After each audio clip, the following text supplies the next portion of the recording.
ये देखो साधु के लिए ये बड़ी दुविधा हो जाती है। जिस चीज को वो घर में छोड़ के गया वो चीज उनके गले वहां मत्थे में जंगल में। अब जब भजन करने बैठते हैं ना तो भजन करते करते अपना मंत्र जाप करते तो मन वहां चला जाए कि बच्चे को कहीं शेर ने खा जाए, बच्चा कहीं रास्ता भूल के इधर उधर नहीं चला जाए, आज तो बच्चे को दूध नहीं पिलाया। अब भजन कम होता है और बच्चे का चिंतन ज्यादा होता है। बस गृहस्थी में और साधु में यही फर्क होता है। साधु का चिंतन भगवान का होता है, गृहस्थी का चिंतन घर वालों का। भजन करते करते छोरो आबाड़ो चाहिए स्कूल में से रोटी बना दे। तो आज भरत महाराज भी गृहस्थी हो, भजन करते हैं और चिंतन हिरण के बच्चे का होता है। अब ये कथा क्यों आई है?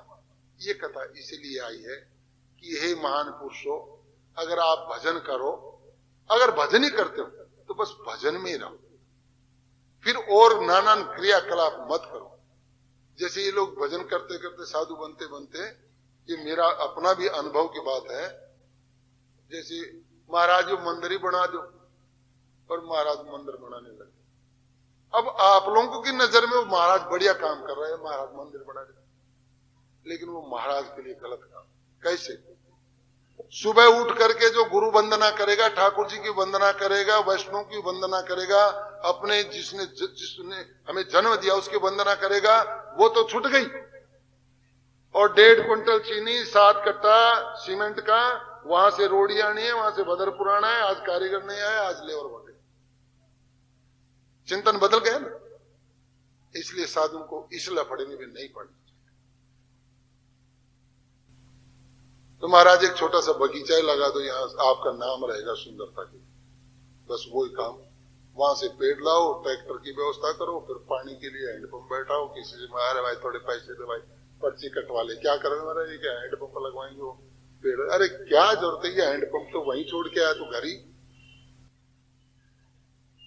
एक संत आए राजा के यहाँ पर, राजा को बड़ा सुंदर प्रवचन दिया वैराग्य का।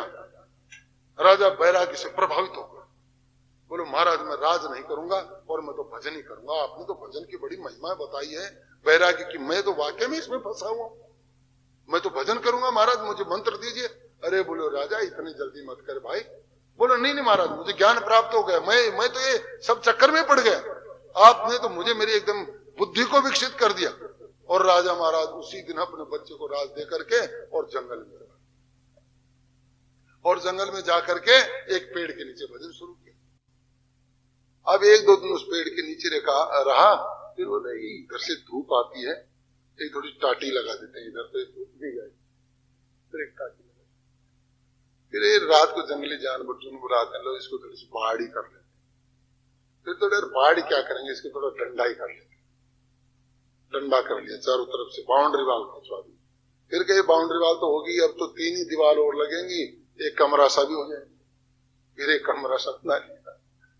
अरे पानी वहां से लाते हैं तो यहाँ एक पानी कुआं खुदवा लेते हैं, तो एक कुआं भी खुदवा लेते हैं, फिर थोड़े से पेड़ लगा लेते। 1.5-2 साल गुजर गए, भजन तो हुआ नहीं उससे।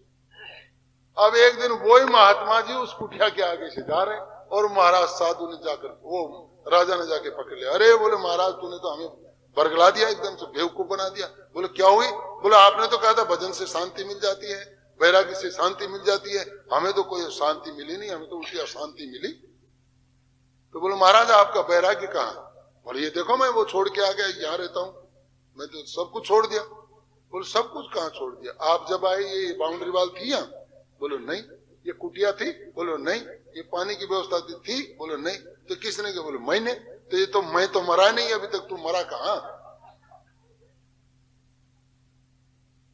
तो जब तक मन से वैराग्य नहीं होगा तब तक भगवान हमसे बहुत दूर। इसलिए कोशिश यही करनी चाहिए कि मन का वैराग्य प्रकट हो। मन से जब वैराग्य आ जाएगा ये ऑटोमेटिक सारी चीजें छूट जाएंगी। इसलिए भजनशील व्यक्ति को खाली भजन पर ही ध्यान रखना। ये मंदिर निर्माण, ये जोड़ निर्माण, ये धर्मशाला निर्माण, ये फलाना, ये ढिकरा, ये सब इनसे तो दूर। ये मेरा अपना अनुभव है, बाकी और किसी के अपने अपने विचारधारा।